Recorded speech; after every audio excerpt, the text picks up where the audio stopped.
পেঁপে দিয়ে নুডলসের মতো করে এভাবে একবার নাস্তাটা তৈরি করে দেখুন।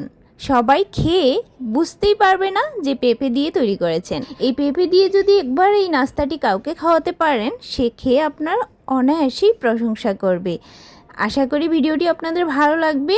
আর যদি ভালো লাগে চ্যানেলটি সাবস্ক্রাইব করে বেল আইকনে অলে প্রেস করে রাখবেন, তাহলে প্রতিদিনের নোটিফিকেশান পেয়ে যাবেন। তো প্রথমে আমি এখানে একটা পেঁপের অর্ধেকটা পরিমাণে নিয়েছি। এবার এই পেঁপেগুলোকে এরকম চিকন করে কেটে নিয়েছি।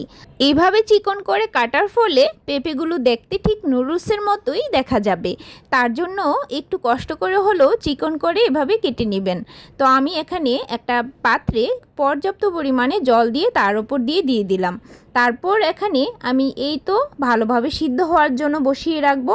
আর ভালোভাবে যখন সিদ্ধ হয়ে যাবে তখনই নামিয়ে নিতে হবে।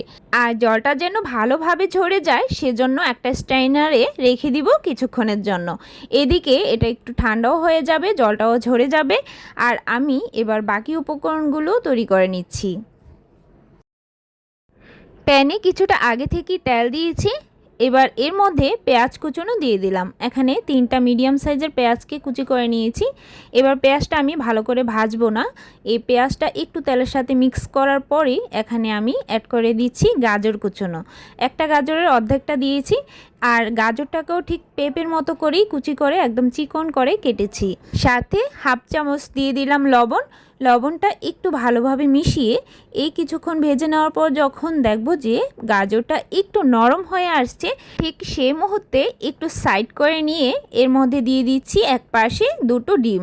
আপনারা চাইলে এক্ষেত্রে 2টো ডিমের পরিবর্তে আর একটু বাড়িয়েও দিতে পারেন।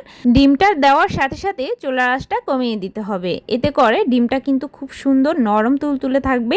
কারণ বেশি ভাজা ভাজা হয়ে গেলে আবার শক্ত হয়ে যাবে। সেজন্য চুলার আঁচটা কমিয়ে একটু হালকা নরম অবস্থায় ডিমটাকে ভেজে নেবেন। আর এতে করে ডিমটার যেই গ্রেভিটা সেটাও সুন্দর হবে। তো এবার এর সাথে আমি 2টো ম্যাগি মশলা দিয়ে দিচ্ছি। মানে নুডলসের সাথে যেই মশলাগুলো ছিল সেই মশলাই দিয়েছি। 3 চা চামচ সাথে দিয়ে দিলাম টমেটো সস। টমেটো সসটা না থাকলে আপনারা টমেটোকে কুচি করে কেটে এর সাথে অ্যাড করে দিতে পারেন। তো এবার আমি খুব ভালো করে টমেটো সসটাকে মিশিয়ে নিয়েছি।